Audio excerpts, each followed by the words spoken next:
Hi, everyone, and welcome to our second podcast of the therapy unit. So the first set of slides and the first video really focused on psychotherapy, which is, between a client or a family and a therapist. And today what I want to focus on are biomedical therapies. So these are treatments that involve medicine or a couple of other different ideas, but they're not talk therapies where people are trying to build a relationship and communicate that way. So what biomedical therapies believe about why people have disorders is that there's a chemical imbalance or an abnormality in their brain that causes the disorder. This would be like the idea that serotonin, lack of it causes depression, or too much dopamine causes schizophrenia. So the goal is to correct or improve the imbalance or abnormality. And this is a growing method of treatment as we learn more and more about medicine and can come up with more and more medications to hopefully help clients. So the first type of biomedical therapy is something called electroconvulsive therapy, and it's a therapy that's used for severely depressed patients. It's usually like the last resort where they get a mild electric current sent through the brain when they're anesthetized. And this is, for some reason, they don't know why it works, but it resets the brain, and it actually does help as a last resort when medicines and all other things are not working. But there are some side effects like memory loss, confusion, and a couple of other things. But it is a treatment, and it can be helpful in certain instances. Psychosurgery is a surgery that removes or destroys certain parts of the brain tissue. This really isn't used today, but there was a treatment that used to be used a long time ago, which is called a lobotomy.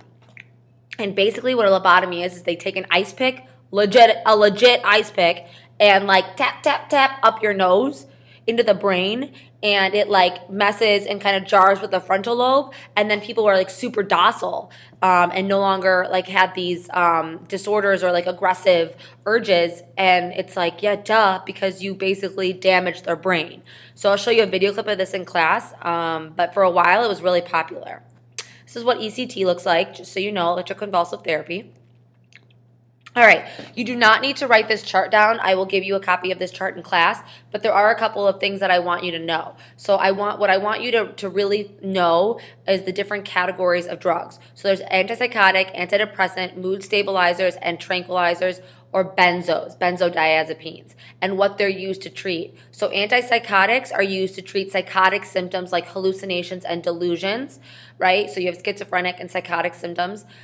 Antidepressants are used to treat both mood and anxiety disorders. So a lot of times antidepressants are used to treat anxiety. Mood stabilizers are used for bipolar disorder, and benzos are used for anxiety disorders. The problem is that they have very high dependence. So we don't often want to use them, or we use them in conjunction with low side effects and those kinds of things, or short term.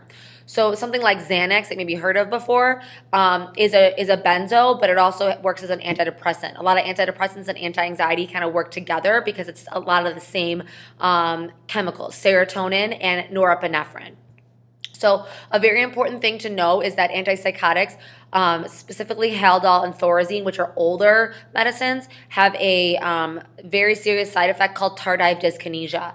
And they put this one time on the AP test kind of out of nowhere, and no one really expected it. So now everyone always talks about that this is a serious side effect of tardive dyskinesia, and it's you can't go back. So most side effects, when you have the drug, or when you take the drug, you have the side effect. But tardive dyskinesia is one of those side effects where even when you stop taking the drug, it doesn't go away. Clozaril, risperidol, and Abilify. Abilify and risperidol are the first one that reduce both positive and the negative symptoms of schizophrenia, which is very different. For antidepressants, you need to know that Prozac is an SSRI, selective serotonin reuptake inhibitor. And then you should know that lithium is a common mood stabilizer. Everything else I can give you, you don't need to write this chart down. And this is just an example of how serotonin and how Prozac works. And like I said, it's a selective serotonin reuptake inhibitor, SSRI. So this back to bio, right? A nice little review. You have your action potential, right? And then you have the vesicles, and they have the neurotransmitters. And this is the presynaptic neuron. And then they go here and they go bloop, bloop, bloop, bloop, bloop, right? Into the synapse. And then they attach to the receptors of the postsynaptic neuron and send a new action potential.